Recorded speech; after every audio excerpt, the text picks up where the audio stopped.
G'day everyone, today I'm going to walk you guys through Stainless's Paradox Sim. So this is mine for reference sake. It's a pretty straightforward Paradox Sim, but it does require a little bit of understanding of how Stainless and his abilities work. That said, I'll walk you guys through this, no dramas. We're going to go in with skill 3, and if this helps you guys out, please consider liking and subscribing. Questions or concerns, throw them in the comments. I'll do my best to get back to you guys. When we first get in, we're going to drop in Stainless and Blue Poison. We won't be able to put in Ant Cell just yet. Make sure these are both facing off to the right. And once we get our 17 deployment points, we are going to pop in Ant Cell. After that, we'll fast forward, and once we start getting our 10 deployment points, we're going to start putting in these little prototype of Vice Metal Crab. These are going to be our primary damage dealers throughout the whole of this, and if you don't get these placed down and in the right spot, you will basically wipe. So this is the hinging point. After that, we're waiting for the second one, and we're going to put that in front of Stainless. Now, the reason we're putting it in front of Stainless and not Beagle is that Stainless, in his free time, can actually attack this. Beagle can only attack what she's blocking, so we want to make sure that both of these are being used. Once both start attacking, we're going to use Stainless's skill to get rid of this floating enemy that spawns all the little suicide drones.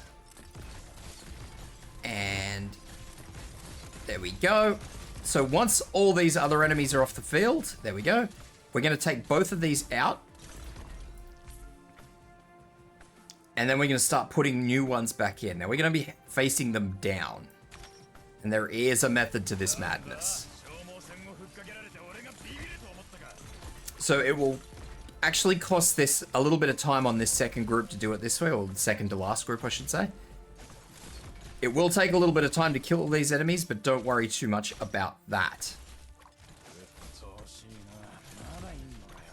Because what we want to do is we want to make ourselves ready and as good as we can to go for the absolute final boss of this map, which is going to be this fella right here. So as you can see, he walks forward, spikes up a little bit in front of Stainless, and then comes back down to Beagle. So the big thing we want to remember is that you've got to get this guy down. If you don't pull these little prototype metal crab things out, you're going to have to get him down while he's in front of Hummus and Stainless, and that's not ideal. So what we want to do is we want to have these facing down, because once he goes to Beagle, we can just have Beagle blocking him.